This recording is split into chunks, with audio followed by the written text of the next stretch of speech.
Centro Evangélico Orizaba Poniente presenta. Y de esa manera venir al estudio de cada domingo contextualizado en lo que la Biblia tiene para cada uno de nosotros. La Biblia dice así, Colosenses capítulo 3, vamos a estar estudiando desde el versículo 18 del capítulo 3 hasta el versículo número 6 del capítulo 4. La Biblia dice así, Colosenses capítulo 3, versículo 18, casadas, estad sujetas a vuestros maridos como conviene en el Señor. Maridos, amad a vuestras mujeres y no seáis ásperos con ellas. Hijos, obedeced a vuestros padres en todo, porque esto agrada al Señor. Luego en el versículo 21 dice, padres, no exasperéis a vuestros hijos para que no se desalienten. Y esta primera porción de este pasaje va a hablar o va a recordar a la iglesia de Colosenses cómo deben ser las relaciones apropiadas en el seno familiar. Cómo deben ser las relaciones apropiadas en el seno familiar. Esta carta, junto con la carta de Efesios, tienen una porción bien específica dirigida al matrimonio, dirigida a la relación entre padres e hijos.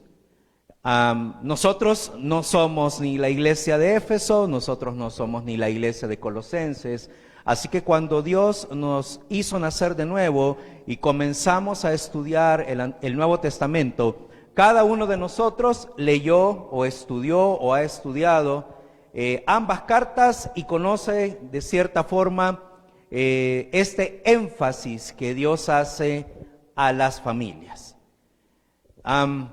Para nosotros, la iglesia de finales del siglo XX y principios del siglo XXI, es un tanto peligroso el tener tanta familiaridad con estos textos. ¿Recuerdan lo que la Escritura dice acerca de la sabiduría? La Escritura dice de que hay dos tipos de sabiduría. Santiago es bien, pero bien enfático acerca de la sabiduría que es meramente humana, diciendo o calificando a esta sabiduría como una sabiduría animal. Así de fuerte es el énfasis que el escritor del Nuevo Testamento hace a aquella sabiduría que cada uno de nosotros trae como parte del paquete de ser humanos. Santiago es tan pero tan enfático con esto que no solo la califica como una sabiduría de tipo animal, sino que incluso dice que es diabólica. Y estos términos, cuando vienen a nuestra mente, nos hace pensar en un hombrecito vestido de rojo, ¿no? Así con cuernitos y una cola que termina en punta. Pero esa es una imagen, es una caricatura, es una mentira. Cuando Santiago dice que es diabólica, a lo que se está refiriendo que en su naturaleza es engañosa. Eso es lo que la Biblia está diciendo. Así que cada uno de nosotros, sea un hombre, sea una mujer, un joven, una señorita, un niño, una niña, cada uno de nosotros dentro del paquete que tenemos colocado al ser humanos, al ser humanas, trae esta sabiduría, y esta sabiduría, la Escritura en el Antiguo Testamento dice que es engañosa. Dice la Escritura así, engañoso es el corazón, perverso en gran manera, ¿quién lo conocerá? Cuando uno nace de nuevo, uno no es transportado directamente al cielo. Cuando uno nace de nuevo, uno tiene la promesa del regalo de vida eterna. Cuando uno nace de nuevo, uno se convierte en el templo del Espíritu Santo. Cuando uno nace de nuevo, nueva criatura es.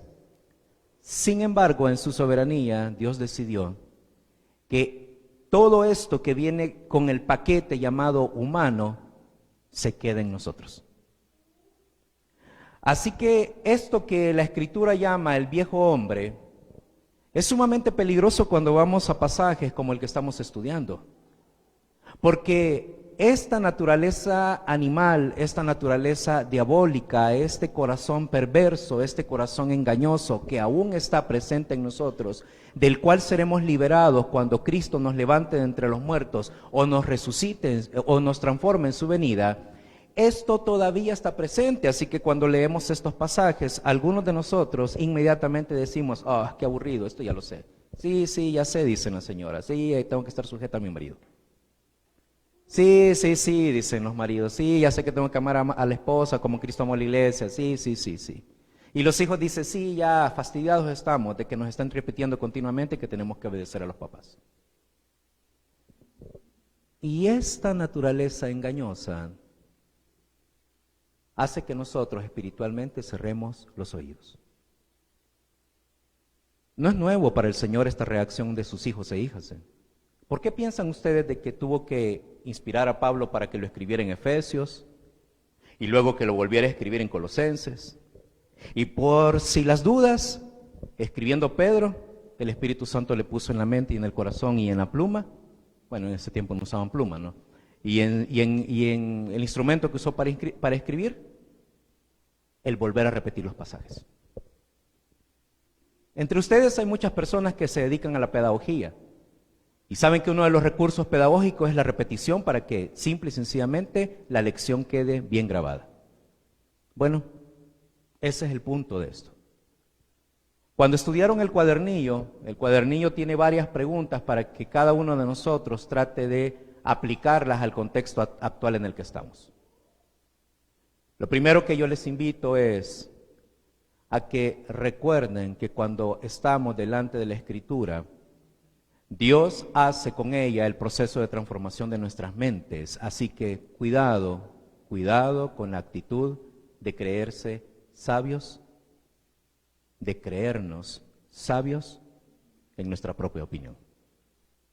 Dice la Escritura que hay más esperanza del necio, y miren que la Escritura dice que el necio dice que Dios no existe. Dice la Biblia, el necio dijo en su corazón no hay Dios. Dice la Escritura que hay más esperanza del necio que del hombre y la mujer que se cree sabio, que se cree sabia en su propia opinión.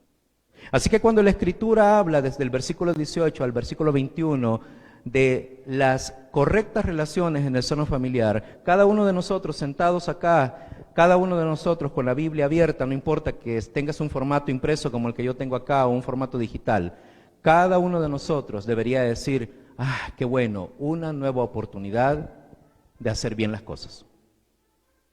No es para leerlo y decir, otra vez lo mismo, no, ¿cuándo vamos a estudiar otros temas? Es que estos son los temas que hay que estudiar. Estos son los temas que hay que estudiar. No importa en la etapa en la que cada uno de nosotros se encuentre, si nuestros hijos están grandes, si nuestro matrimonio tiene años, si estamos comenzando en esto, si estoy batallando en la vida, siendo papá soltero o siendo mamá soltera. Aquí no es el punto, el estado civil. Ya se dieron cuenta que no va por ahí, ¿verdad? Aquí el punto es que cada uno, cada una sabe que tiene una responsabilidad familiar delante del Señor. Y la Escritura dice que esta relación familiar debe de llevarse de la manera en como Dios lo dice. Y cada vez que abrimos la Escritura, como en el día de hoy, y vamos al seno de la familia, entonces cada uno de nosotros debe de decir, gloria a Dios, que sus misericordias se renuevan hoy. Y como se renuevan hoy tengo la oportunidad una vez más de escuchar lo que Dios quiere que yo haga con mi familia según su voluntad. Algunas cosas rápidamente, porque el tiempo corre, ¿no? Y entonces la Biblia le dice a las casadas, vamos a empezar con ellas. Y algunas de las que están acá dice Zafé, ¿verdad? La clásica en una iglesia, no tengo marido, así que esto no es para mí.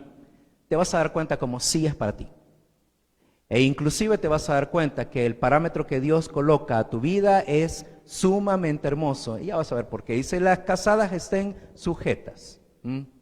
Y sabes, Pablo en la carta de los Efesios desarrolló este concepto en relación a las personas que están en el seno de una familia, pero acá no dijo mayor cosas, simplemente dijo así, dijo, casadas estén sujetas como conviene, así dice, como conviene en el Señor. Las dos palabras juntas hacen la idea que Pablo quería transmitir en el lenguaje original de este texto. La Escritura dice así, escucha, literalmente dice así, casadas, pon atención, Casadas, casadas, colócate en la relación correcta. Así dice. Aquí dice sujetas. En griego dice colocada correctamente. Eso significa la palabra sujeción en griego. Casadas, colócate correctamente, a la altura de lo que espera el Señor.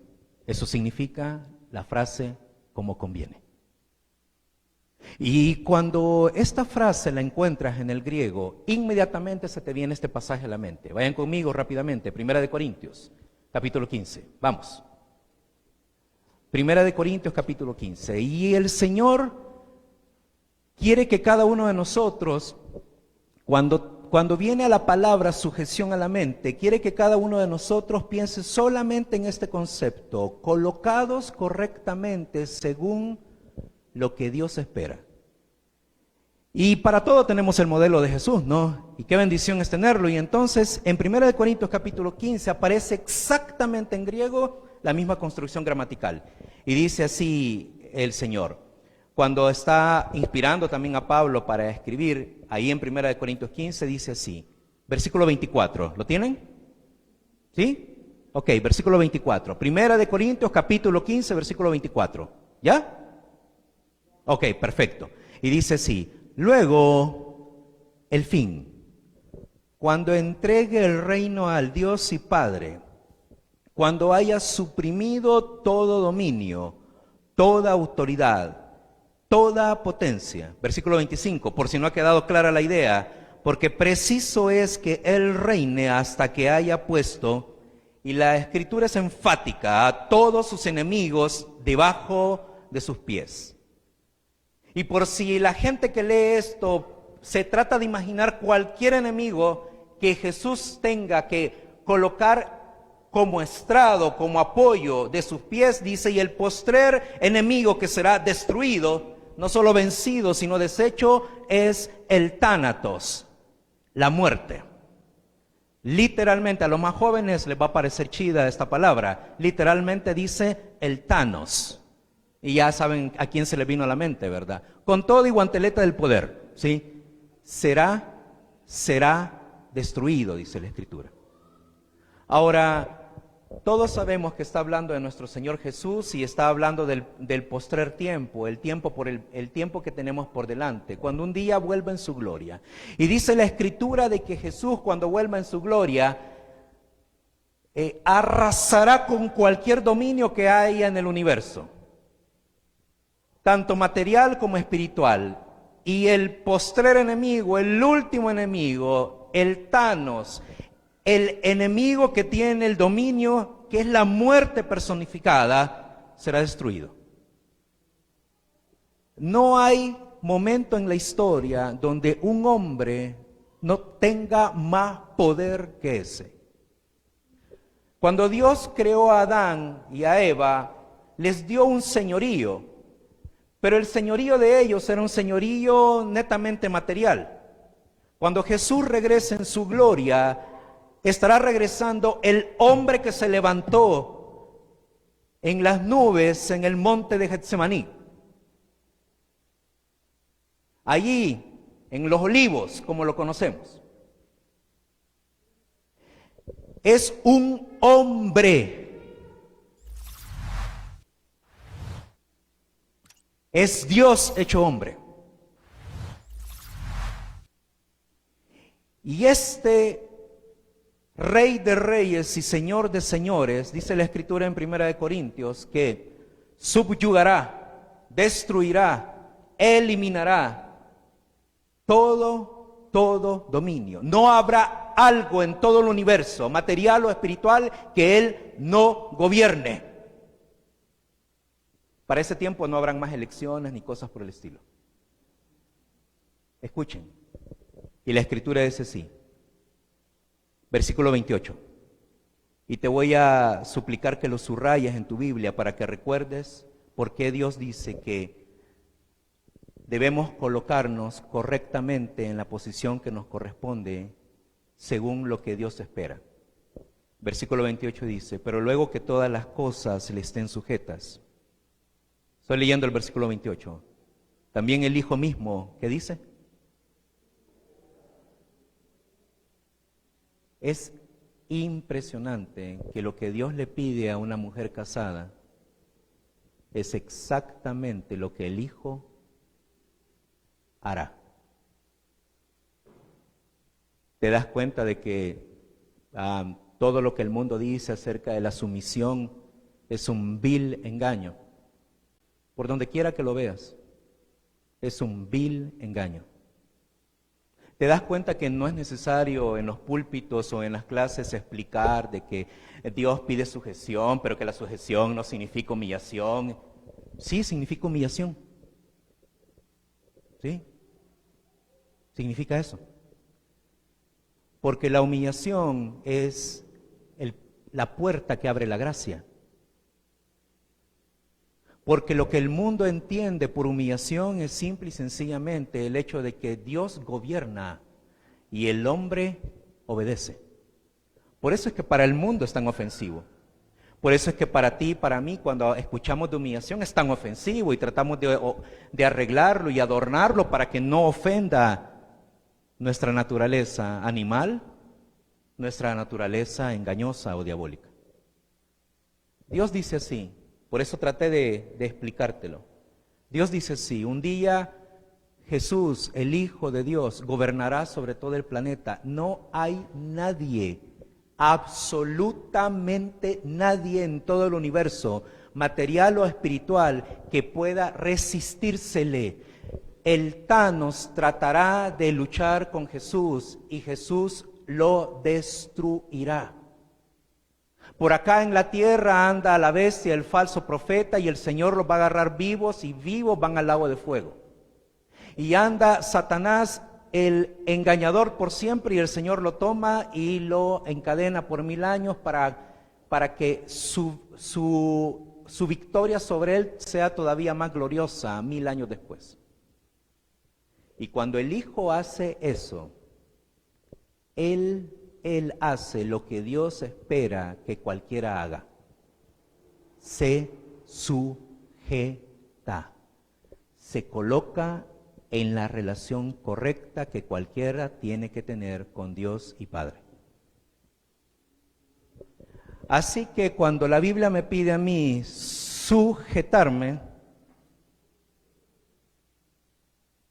me está pidiendo que imite la esencia misma de Jesús. ¿Ofende eso? La respuesta sería sí, ofende. Ofende a mi naturaleza caída. Y qué bueno que se ofenda. Para que entonces en mi corazón se haga la transformación y entonces yo decida gustosamente hacer lo que Jesús hace, imitarle y llevar gloria al Señor. Así que, querida mía, la próxima vez que estés en esta lucha pensando en la sujeción, simplemente piensa en 1 Corintios 15 y piensa: si mi Señor, gobernando sobre todo cuanto existe, material o espiritual, gustosamente se somete a Dios el Padre, ¿por qué yo no lo voy a hacer? ¿Qué diferencia hay en mí, que soy una simple criatura, comparada con el Dios de la gloria, hecho hombre? Maridos, porque tenemos que continuar, ¿no? Y maridos dice en Colosenses capítulo 3, dice: maridos, amen a sus mujeres. Y luego dice: no sean amargos con ella. Eso dice la Escritura literalmente. Si quieres subrayar la palabra ásperos, subráyala y escríbele al lado para que te recuerdes. Amargos. Y para que te des cuenta qué tan severa es esta palabra, la Escritura en Apocalipsis la repite en uno de los juicios. Y dice la Escritura en Apocalipsis de que una estrella caerá del cielo y volverá amarga toda agua, y el nombre de la estrella es Ajenjo. Así dice en Apocalipsis. Así que cuando pienses, querido mío, en lo que Dios pide para ti, en la relación correcta en el matrimonio, piensa esto: no seas ajenjo en tu familia. Yo no debo ser ajenjo en mi familia. Si hay algo que daña gravemente la relación entre un hombre y una mujer, es que el hombre olvide la dulzura del amor de Cristo. ¿Te acuerdas la expresión de Juan en la primera carta? Ve conmigo ahí para que la recuerdes. Primera carta de Juan, capítulo 1. Y mira lo que la Escritura dice acerca de nuestro Señor. La Biblia dice así. Primera de Juan, capítulo 1, versículo del 1 en adelante. Dice, lo que era desde el principio, lo que hemos oído, lo que hemos visto con nuestros ojos, lo que hemos contemplado y palpado en nuestras manos tocante al verbo de vida. Y luego, para poder entenderle lo que Juan tiene en su mente, dice, porque la vida fue manifestada y la hemos visto y testificamos y anunciamos la vida, ok, ya nos quedó bien claro, la vida eterna la cual estaba en el Padre y se nos manifestó. Y cuando Juan pensaba en su experiencia terrenal con Jesús, había algo que se le venía a la mente, vida, vida. Esto lo mira en el versículo 2, fíjate, dice, porque la vida una vez se ha manifestado y la hemos visto y testificamos y os anunciamos la vida eterna. O sea, si hay algo que alguien le preguntaba a Juan, platicando con él, tomándose un café, no, ellos no tomaban café, tomándose lo que se tomaran en ese tiempo ahí en Jerusalén, ahí en Israel, a la luz de una fogata en la noche, porque en ese tiempo no había luz eléctrica, y entonces le decían, Juan, en una palabra, piensa en Jesús. Él decía, vida. Vida. Querido mío, lo amargo es lo contrario a la vida. Lo amargo es lo contrario a la vida. Las personas le dicen a uno acá en nuestro contexto, dice, ¿va a tomar café? Y uno dice, sí. Y le dicen, ¿cuánto de azúcar? Y uno dice, no, amargo lo tomo. No es cierto, no lo tomas amargo. Simplemente lo tomas sin azúcar. Eso es todo.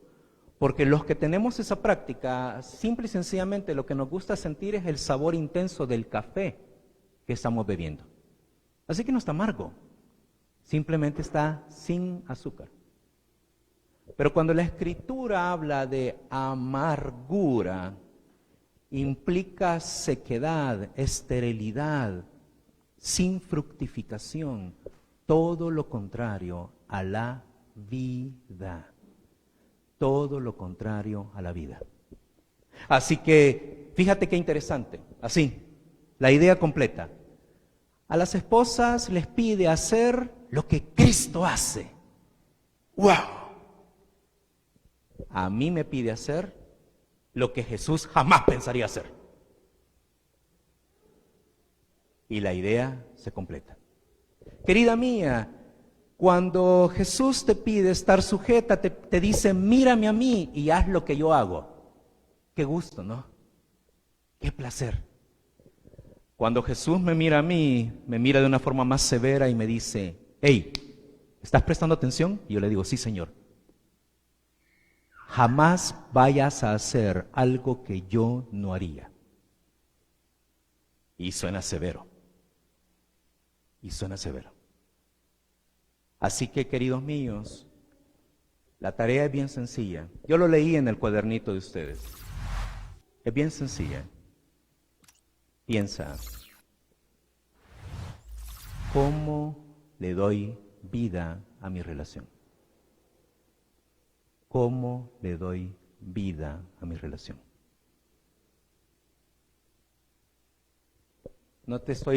Jesús no te está mandando a ser romántico en tu relación. Ya para eso tiene a los dramaturgos, ya para eso tiene a Obama, así. Dios te está pidiendo que des vida, vida a la relación. Así que, si vamos a pensar en Colosenses, vamos a pensar en Colosenses de la forma en cómo lo recibieron esta gente. Regresamos al libro y ahora vamos a hablar con los hijos y Dios le dice a los hijos, obedezcan a sus padres en todo Y luego en el español dice, porque esto agrada al Señor. Porque esto agrada al Señor. Y la construcción tuvieron que agregarle palabras en el español para que tuviera sentido, pero la construcción es similar a esta. Y ahora, queridos míos, como todos y todas somos hijos acá, ahora sí, que nadie se escapa, ¿no? La construcción es así, como la que está en Romanos. Romanos capítulo 12, versículo 1, dice, así que hermanos, os ruego, decía Pablo, por las misericordias de Dios, que presenten, dice la Escritura, sus cuerpos en sacrificio vivo, santo, y ahora subraya la palabra. ¿Cómo dice? Agradable a Dios. Es exactamente la misma construcción de Colosenses. Queridos míos, queridas, hijos e hijas, escucha, la obediencia que Dios nos pide como hijos es bien básica. Es la obediencia de alguien que murió y que ahora vive para Cristo. Y me vino súper bien lo que hoy vimos, porque si hay algo que representa el bautismo, es precisamente eso. Muero a mi vida anterior y ahora, como decía Pablo, lo que vivo, lo vivo por la fe del Hijo de Dios. Cuando yo pienso en el concepto de obediencia de un hijo hacia sus papás, es un concepto bien, pero bien sencillo, pero profundo. Es el concepto de Romanos 12:1. Dice, mi cuerpo debe presentarse, ¿cómo dice? En sacrificio. Y además ese sacrificio debe estar adornado por una palabrita. ¿Cuál es esa palabrita? Santidad. ¿Saben? Cuando te dedicas al ministerio juvenil como nosotros, los chavos continuamente te preguntan, hey, pero ¿y si mi papá me pide que haga tal cosa y es pecado, tengo que obedecerle? Y te hacen un montón de preguntas hipotéticas de cuánta cosa usted se puede imaginar. ¿Sí? Todas cosas terribles. Cada vez que nos hacen esas preguntas, con mucha paciencia, escuchamos 2 o 3, y luego cuando ya van por la cuarta le decimos, mira, ya basta de todas esas imaginaciones. La Biblia no te mandó a imaginarte todas las posibles cosas que un papá o una mamá puede pedirnos que vayan en contra de la voluntad de Dios. Es más sencillo que eso. La Biblia lo que te pide es que obedezcas. Y esta obediencia debe estar marcada por 2 cosas. Primero, es un sacrificio. Y ahora traigamos a la mente. En el Antiguo Testamento, ¿qué era un sacrificio? ¿Una tarea que me costaba mucho hacer? ¿Eso era un sacrificio en el Antiguo Testamento? No, ¿verdad? ¿Qué era un sacrificio en el Antiguo Testamento?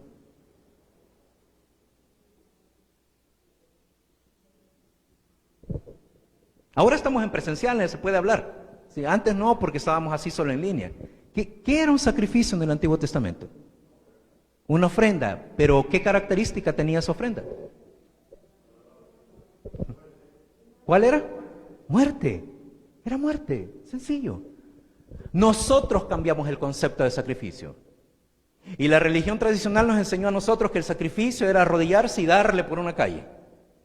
Y otros más densos se pegaban en la espalda. Y otros que, pues sí, no les parecía aquello demasiado amigable, pues se abstenían de comer durante días. Y siempre nos enseñaron que el sacrificio era algo que hacíamos que nos costaba. La Biblia, nada que ver con eso. La Biblia simple y sencillamente dice que el sacrificio es muerte. Muerte. Muerte. Punto. Entonces la obediencia que Dios espera de nosotros es bien sencilla. Que se muera todo lo que yo pienso que me place o a lo que yo tengo derecho. Y luego, soy santo, apartado para Dios. Cuando hablamos esto con los chicos más jóvenes, rápidamente, ellos que son esponjas, que absorben todo, rápidamente la cachan. Y entonces me dice, ok, o sea que si mi papá me dice, por favor, lava los platos, mi naturaleza dice, ¡oh, qué fastidio! Entonces tengo que matarla. Ajá, correcto.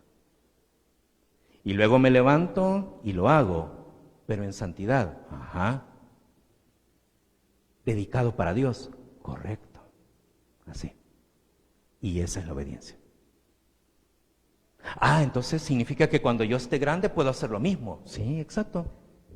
Exacto. Por eso la Escritura dice, hijos, obedeced a vuestros padres en todo. O sea que no es hasta los 18. No, es toda la vida. Porque tu papá o tu mamá, ya ancianos, te llaman y te dicen, oye, fíjate que necesito un favor. Si tengo que hacer una fila enorme en tal lugar, tal día, ¿será que si lo agendamos me puedes ayudar? Y yo digo, pues con la agenda no tengo problema. Pero ir a hacer una fila. Y entonces lo más fácil que me sale a decirle a mi mamá o papá es, sabes mamá, papá, con todo mi amor te digo, no tengo tiempo.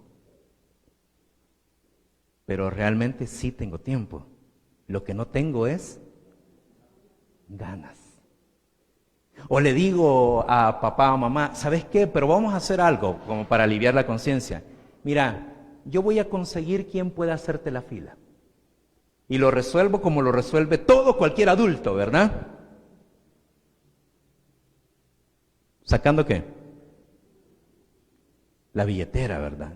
Y pagando. La Escritura dice, la obediencia que Dios espera está marcada por dos cosas. Sacrificio. El sacrificio implica morir. Y santidad. Y cuando la Biblia me muestra eso, la deja tan clara que ya no hay necesidad de hacerse múltiples escenarios ficticios, ¿verdad? Es bien básico, bien básico. Yo sé cuáles son las cosas que mi carne, que mi viejo hombre me pide, así que está fácil pensar en matarlas. Hacerlo requiere santidad, dedicación al Señor. Santidad no es sinónimo de impecabilidad. Santidad es simplemente un constante ejercicio de dedicación. No podemos quedarnos allí por el tiempo y la Escritura dice, padres, no exasperen a sus hijos. Bueno, excelente, qué bueno que venía esto, para que no se desalienten. La Escritura simplemente dice así, marquen la palabra exasperar y coloquen lo siguiente, provocar. Miren, en una reunión más adelante donde solo hayamos adultos, si Dios nos da el privilegio, me preguntan otra vez de este pasaje, por favor. Porque por el hecho de que hay muchos niños y niñas, no les puedo decir literalmente lo que significa esta palabra. Pero les soy bien sinceros. Al no decirles literalmente lo que significa la palabra, en esta porción, papás, nos vamos a quedar cortos con la enseñanza. Así que necesitamos una reunión específica donde solo hayamos adultos. Ni siquiera tienen que haber solteros en esa reunión. Solo adultos que ya estén casados o que tengan pareja. Para poder entender exactamente lo que Pablo escribió.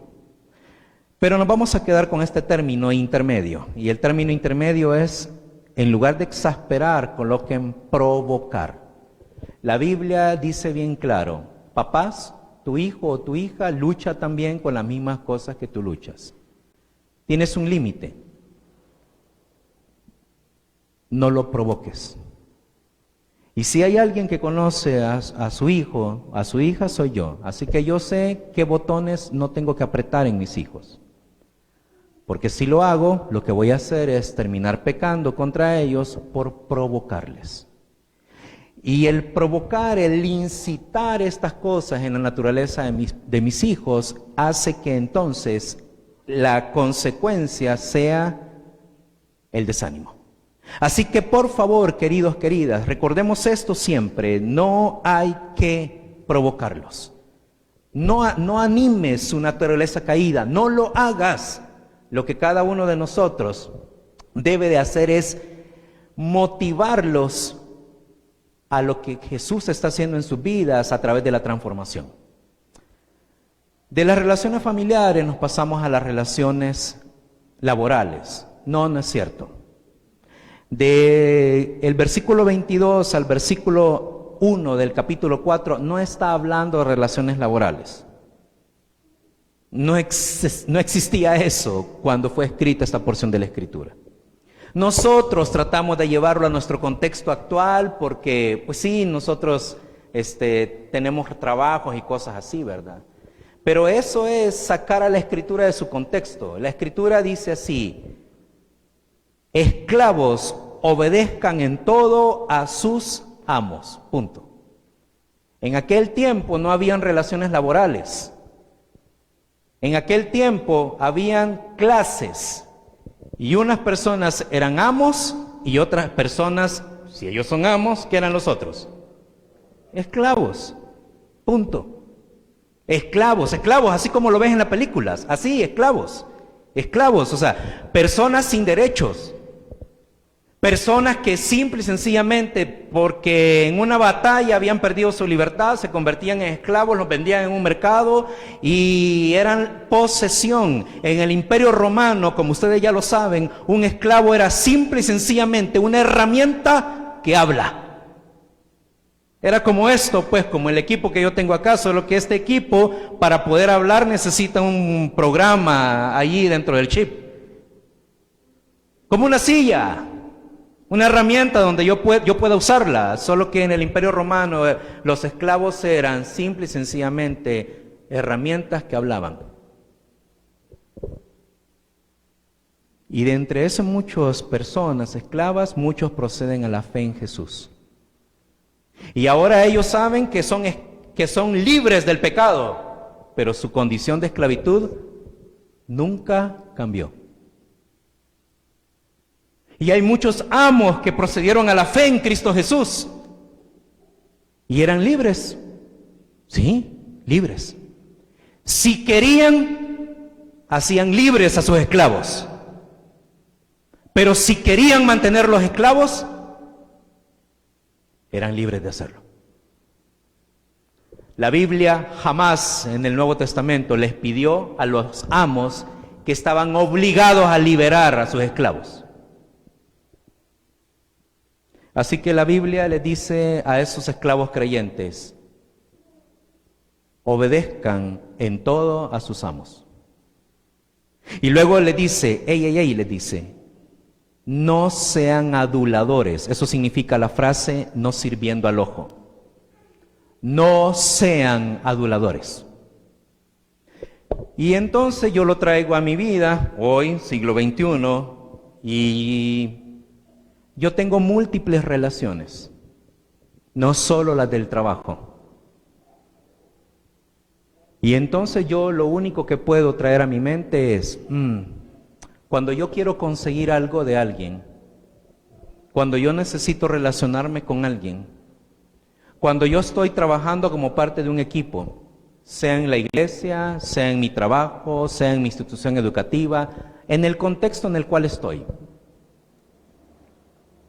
yo nada más tengo que acordarme de algo que Dios le pedía a los esclavos: no sean aduladores. Y entonces yo lo traigo a mi contexto del siglo XXI y entonces yo digo, bueno, la correcta relación con las personas de mi alrededor es una sola. No tengo que ser adulador. La Escritura dice así: sino de corazón, ¿cómo dice la Escritura? Sincero. Pero lastimosamente la palabra en español sinceridad que está aquí no es la palabra más correcta. Porque no está hablando de lo que nosotros tenemos aquí en la mente de sinceridad, que significa ser de un solo ánimo, no tener doblez. No está hablando de esto, no está hablando en el contexto de integridad, no está hablando de eso, sino que está hablando de esto, así, bien sencillo. Dice, no seas adulador, sino simplemente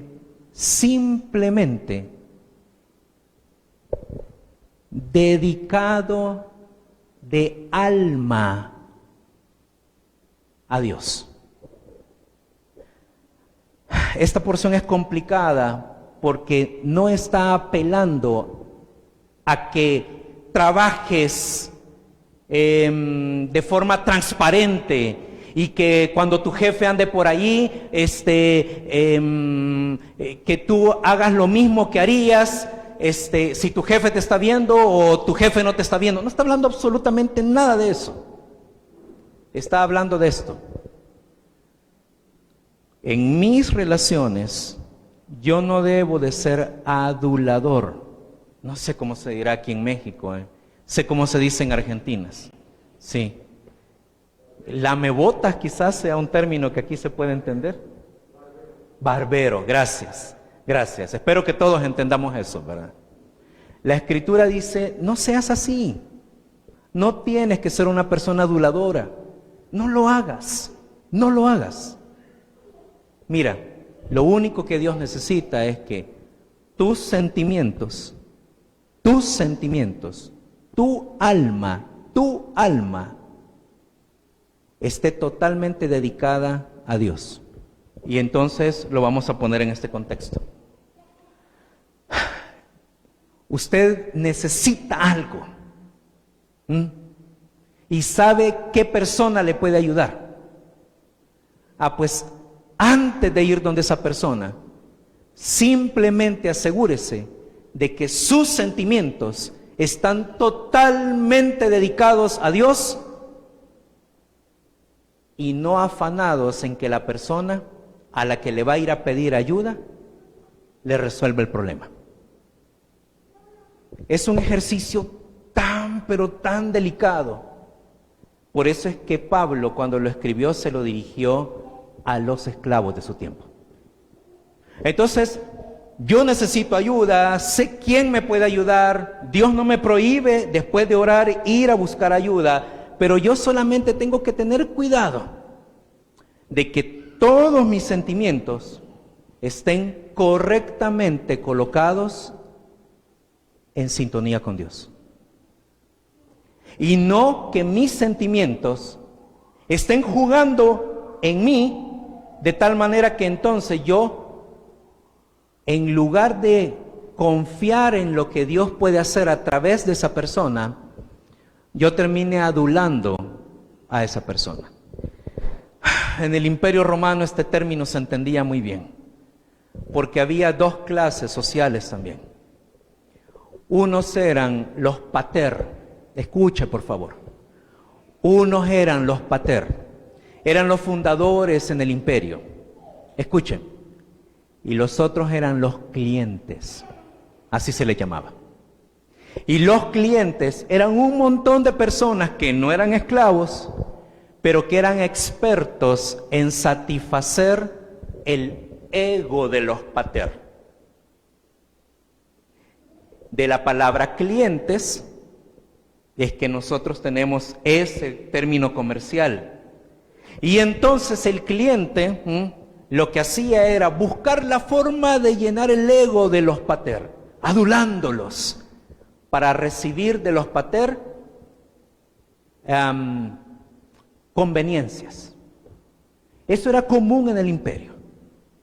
Nosotros no nacemos con esto, pero sí nacemos con la adulación en el corazón.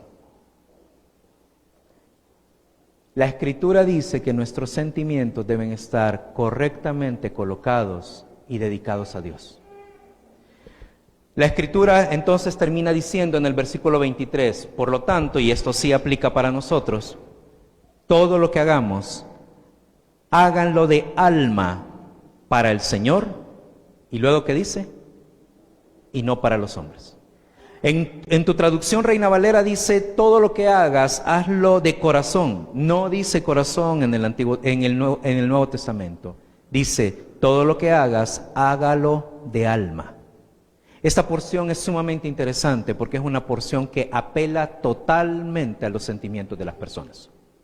Entonces, cuando yo obro para el Señor, en mi trabajo, en mis estudios, en mi casa, en la iglesia, simple y sencillamente, mi alma debe estar dedicada totalmente a Dios. Mis sentimientos deben estar dedicados totalmente a Dios.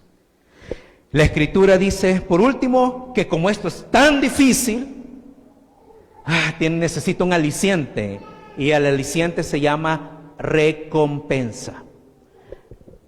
Por favor, subrayen el versículo 24.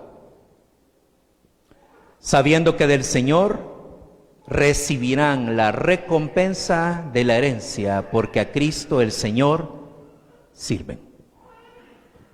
Por favor, ese pasaje, memorícenlo. ¿Sabes? Ese pasaje es tan complejo porque es el único pasaje en todo. Me voy a calmar un ratito, ¿verdad?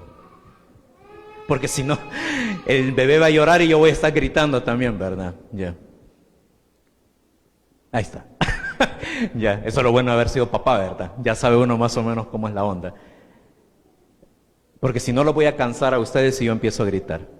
Ahí está. Ahora sí ya puedo hablar. La idea es así. Ese pasaje es tan complejo porque es el único pasaje en todo el Nuevo Testamento donde te dice que la herencia que vas a recibir tiene una consecuencia. ¿Escuchaste lo que dije? La palabra recompensa que aparece ahí en el texto es la única palabra en todo el Nuevo Testamento que habla de una consecuencia positiva. Todos hemos escuchado de que el pecado trae consecuencias, la desobediencia trae consecuencias. Así que cada vez que escuchamos la palabra consecuencia, inmediatamente la relacionamos con el pecado, con las malas decisiones, etcétera, etcétera. Y eso es cierto, es verdadero. Pero este pasaje es el único en todo el Nuevo Testamento que dice que la herencia que recibirás por gracia tiene consecuencias. Pero las consecuencias son totalmente positivas. Tú y yo no tenemos que hacer nada para recibir esas consecuencias. Ya vienen con la herencia de la cual Pedro hablaba, que es una herencia que no se marchita, que no se corrompe, que no se arruina. Y esa herencia de por sí ya es algo maravilloso recibirlo y trae consecuencias. ¿Sabes por qué? Porque Dios sabe que batallamos tanto con los sentimientos, que a lo largo de toda una vida es agotador, sumamente agotador. Así que Dios dice, tranquilos, tranquilas, yo sé lo que implica este yugo, así que la herencia trae una consecuencia directamente relacionada con esta labor titánica que Dios nos pide. Te soy sincero, estuve estudiando si había una descripción que implicara esta herencia en el Antiguo Testamento, porque es la única referencia que podríamos encontrar. Y solo encontré 2 referencias. La herencia tiene que ver con lo que dice Salmo 19. Ve conmigo ahí, tengo que terminar ya por el tiempo. Salmo 19, ve conmigo ahí al libro. Salmo 19. Y me encantó cuando lo encontré. La segunda referencia es la gloria. Esa no la vamos a leer. Pero en Salmos 19, en el versículo 11, está la única referencia a esta consecuencia. Y dice así. Está hablando de la palabra de Dios, está hablando en el contexto judío, y dice así. Bueno, lo voy a leer el 10. Dice, deseables son más que el oro y más que mucho oro afinado y dulces más que la miel, que la que destila del panal. Está hablando de los mandamientos, de los juicios del Señor. Y luego en el versículo 11 dice, tu siervo es además amonestado con ellos. En guardarlos, dice, hay grande, como dice en la versión nuestra, galardón. Al lado colócale, hay gran recompensa. Así. Y para que te acuerdes, escribe, ¿verdad? Colosenses capítulo 3. ¿Sabes por qué? Porque para el judío, con los sentimientos ellos no tenían problema. Con lo que el judío tenía problema era con los 616 mandamientos que la ley tenía. Y todos los días tenía que cumplir los mandamientos. Todos los días. Así que a lo largo de una vida, el cumplir esos mandamientos, no para ser salvos, sino para ser un pueblo santo escogido delante de Dios, a lo largo de una vida era muy agotador. Entonces, la Biblia dice, en guardar los mandamientos para los judíos hay consecuencias grandes, hermosas. El judío no batallaba con el dinero como nosotros, porque Dios les había dado una tierra y cultivaban la tierra y de ahí obtenían su sustento. A su iglesia, Dios no la puso a batallar con mandamientos, porque estamos bajo la ley de Cristo, no bajo la ley de Moisés. Pero tú y yo batallamos con los sentimientos. Todos los días, todos los días, todos los días. Todos los días nos ponemos tristes, enojados, frustrados y un montón de cosas, y todas tienen que ver con sentimientos. En la relación con nuestra pareja, con nuestros hijos, en el trabajo, en la casa. Y la Biblia dice, tranquilo, tú nada más dedica tus sentimientos al Señor en esta batalla día a día. Y cuando recibas la herencia, vas a poder disfrutar de las consecuencias que esa herencia tiene. Así que cuando pienses en esto, piensa en Salmos 19. Vamos a terminar. Colosenses capítulo 4.